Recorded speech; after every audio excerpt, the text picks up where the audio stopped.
So this one hit me at 4:30 this morning, somewhere between the pavement, the absolute quiet on the Abu Dhabi Corniche, or me just trying not to trip over my own thoughts this morning. I had so much on my mind.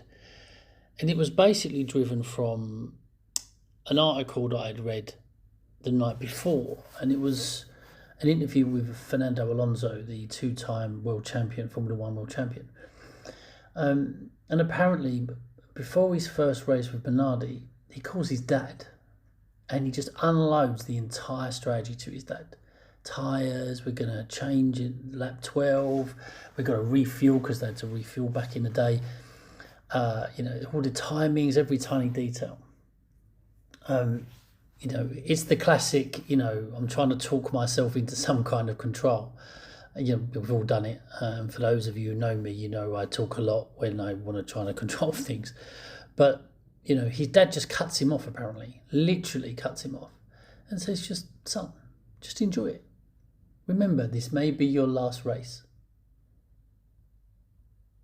May be his last race. His dad's telling him on his first race, his first appearance in Formula One, this could be his last. I mean, this absolutely stopped me dead when I heard this. And I was like, it was like right in the chest moment. It was mostly because it's true, right? And partly because it's the only thing a parent, especially a dad, can say without being punched, right?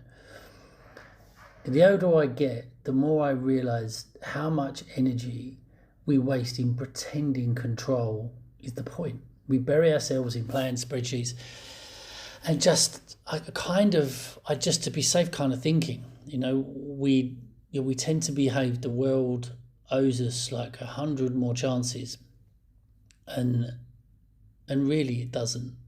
Careers disappear. I can vouch for that. Opportunities vanish. People leave. And sometimes life moves on when we're still kind of looking around. It moves so fast. So look, here's the leadership bit, right? For me, this really conjured up something, right? Pressure doesn't break people, disconnection does, right? And I've seen teams thrive under chaos, seen teams crumble under quiet. So what's the difference? Someone showed up, someone cared, someone was actually present in that moment, not 3 layers deep, imagining scenarios in a mirror that will never happen, right? And most leaders don't burn out because of pressure. They burn out because they're too busy rehearsing conversations in the fucking mirror. Do you know what I mean? And I've been there, especially with an important presentation. And if overthinking was an Olympic sport, half of LinkedIn right now would have gold medals, right? So look, here's my signal for the week, right? For this stint is show up, give a shit, be present in the moment you're actually in, not 5 disasters you want to invent later, because it might be your first and it might be your last. And that's not something to fear. It just makes it worth doing.